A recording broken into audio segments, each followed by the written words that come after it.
心理部因为预算不足而和144名运动员解约的风波爆发后，亚运会前金牌壁球选手刘薇雯感叹，国家体育理事会不尊重运动员，在和运动员解约之前没有好好沟通。刘薇雯以自己为例说，如果当局提前通知会跟她解约，那么她可以选择不做手术，免去手术之苦。刘薇雯在前羽球国手吴槿薇社交媒体频道昨天播出的影片中谈到，她能理解国家体育理事会因为预算不足而和运动员解约，但如果当局提前坐下来和她沟通，那么她可以选择回归正常的生活，不必为了继续运动员生涯而再次做手术。 The NSC call you back if you like the contract.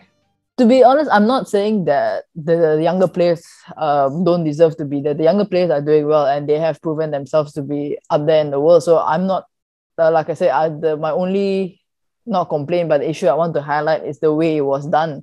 Because if, let's say, the NSC sit down and talk to me, say, okay, you know what, we cannot help you anymore. We need to focus on the younger players.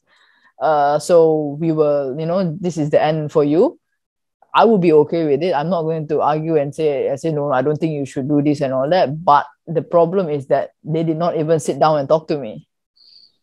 Okay, so they didn't even tell me that this is going to happen. And also, like I said, I did my surgery in September. Okay, so if you know that you don't want to renew me for next year already, at least you tell me before my surgery, then I can decide whether I want to go through one more surgery or not. Because if I want to live a normal life, I don't need to go through one more surgery. Why I want to go through one more pain? Yes, correct. You can actually just don't go for the surgery, right?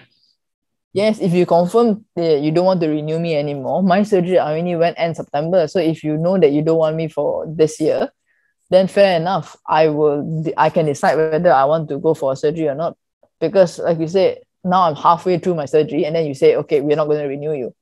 So I still need to finish my recovery. Now I'm halfway walking properly. Some days I cannot walk properly. And then what? I'm going to live with it for the rest of my life? No what? So I need to finish the whole recovery process also. That's what I was saying. It's not about the money. So even let's say my association proposed that, we cut my allowance or whatsoever, but keep me in the program. But NSC didn't agree to that also. They don't want, they just said they want me out of the program totally. Oh, pay cut also. They didn't agree to it. So, you see, yeah. So that's why my concern is how they treat the athletes. And that's what I'm trying to highlight. It's not about the money. I understand you got no budget cut and all that. Fair enough. I'm not arguing about money, but I'm arguing about the way you do things and the respect you have for the athletes. You don't even sit down and tell them. Even some of them know from newspaper, social media, Instagram. So. Yeah, some of the athletes only find out from the newspaper itself. So, I mean, I've asked for a black and white, but I still don't have a black and white until today. That's why what I'm trying to say is how they handle it should have been better. At least you sit down and discuss with the athletes saying that, okay, we got no more money, we got budget cut. So this is the best we can do for you.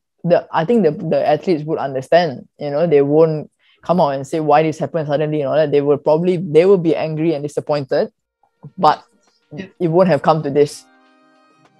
在不受当局尊重的问题上，吴槿薇似乎也和刘薇雯同病相怜。吴槿薇透露，她原本已经成功注册在这个星期开打的印度羽球超级500赛，但大马羽总却出手阻拦，要求她撤回报名，并先向羽总注册成为自由球员。但据她了解，其他自由球员却不需要经过这样的程序。两人感叹，他们都曾拒绝外国的奖学金，他们选择留在马来西亚，是因为希望能够继续为国家打球，为国争光。Were you offered scholarships when you were younger to study somewhere else? Yes, Singapore. So that's opportunity cost. I have to calculate that. I'm 13 years old that time, so they offered me to join sports school. And you turned Singapore down because you wanted to play for Malaysia. Yes, I just want to play for Malaysia, but now seems like I need some time to play again. Yeah, so I think people don't realize the sacrifice that we have made. I chose not to go to the US. I had scholarships to go to the US at 16 years old to go study in all the biggest university in the world and to play squash for them. But I chose to stay and play squash for Malaysia. Just like you, when you chose to not go to Singapore and to play for Malaysia, Yeah, I mean, it's a lot of squash players now go to the US because it's good offer there. So a lot of them actually go and study and not play professional squash for Malaysia, which is sad in a sense where we're losing a lot of players.